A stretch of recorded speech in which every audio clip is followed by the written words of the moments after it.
How to co-parent without losing your sanity. Co-parenting tips for parents after divorce or even breakup. Co-parenting after divorce isn't easy. Let's be real. It can feel like juggling fire while walking on eggshells. But here's the truth. You can create a healthy, peaceful, and co-parenting dynamic without losing your sanity.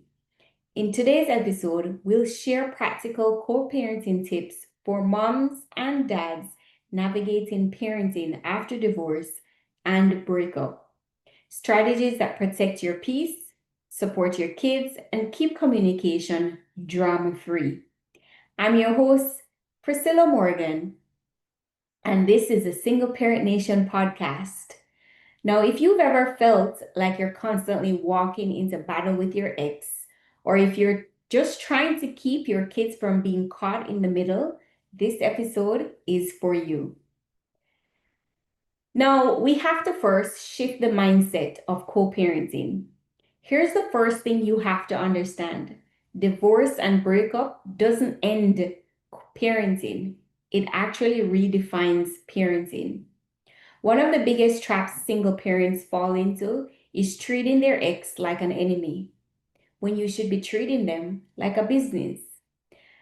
And while, yes, the relationship may have ended or the marriage may have ended for good reasons, the parenting part did not end. Think of it this way. Your ex is now your co-worker in raising your child. You don't have to like them. You don't have to be their friend. But you do need to find a way to collaborate with the other parent. Here's a mindset shift that helps. Treat communication like a business. Keep it professional, short, and neutral. For example, you wouldn't email your boss in all caps or send them 3-paragraph rants, right? So why do you do that with your co-parents? Keep your text messages the same way, neutral and focused on logistics, not emotions.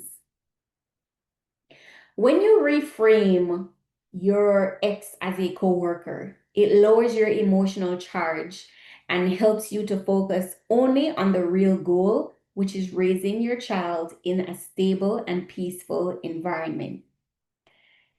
Clear communication equals fewer conflicts.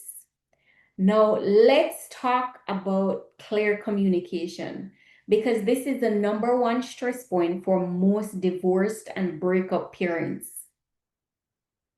The rule is simple. Keep it brief, clear, and kind. You don't need to write a novel. You don't need to rehash old arguments. What you do need is clarity.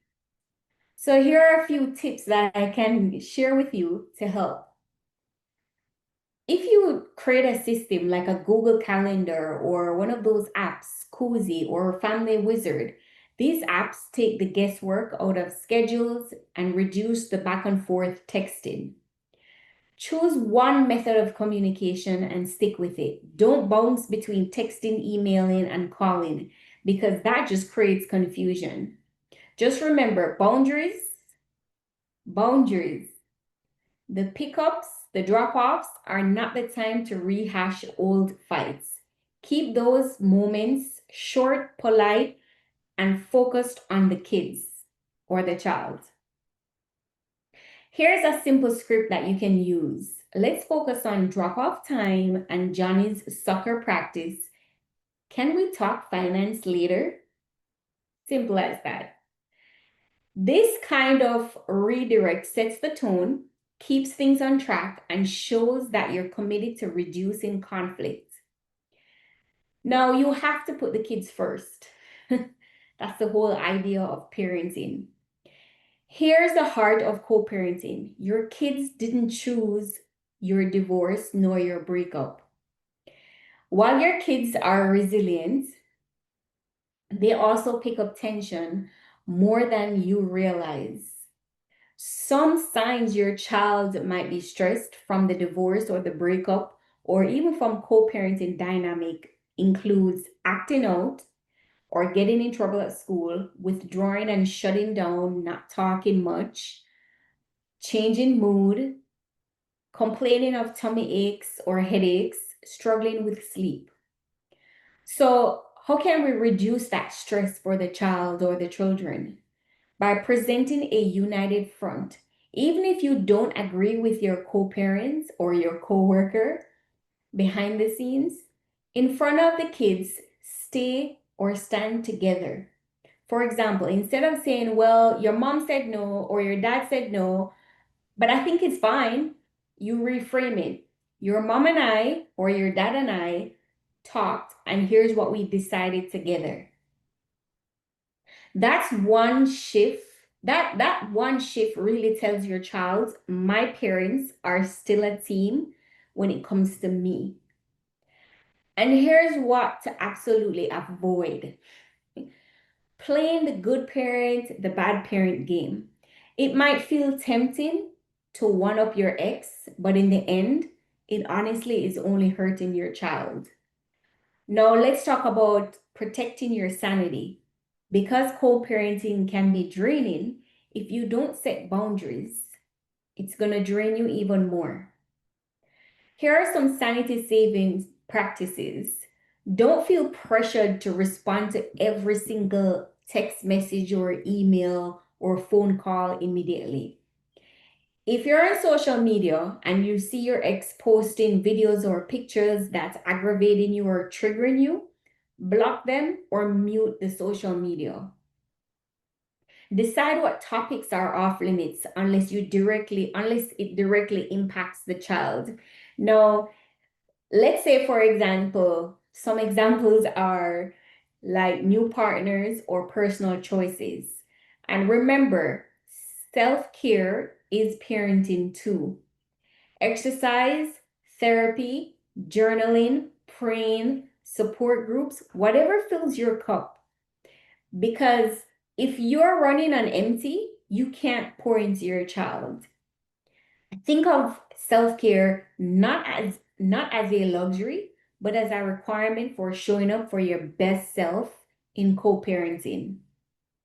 Now, let's wrap up what I basically spoke about, the practical co-parenting tips that actually works. Keep transition predictable. Have the same times and pick up locations so that the child know what to expect. Write things down.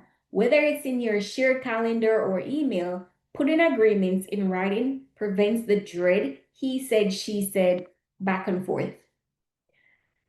Respect each other's household. You might not agree on every rule, but honor the fact that the kids need to feel safe and respected in both homes. Lastly, celebrate wins. Maybe this year, you and your co-parents, your ex-husband or your ex-girlfriend, ex-wife, whatever the situation is, didn't argue about the holiday schedule. That's progress. Acknowledge that. So here's a key takeaway message in today's podcast. Successful co-parenting isn't about being best friends. It's about creating stability for your kids while protecting your own mental health. Remember, divorce may have changed your family dynamic, but it doesn't have to destroy your peace. If you found this co-parenting tips helpful, share this episode with another parent who is navigating parenting after divorce or a breakup. Don't forget to hit subscribe so you never miss strategies to help you thrive, not just survive, even as a single parent.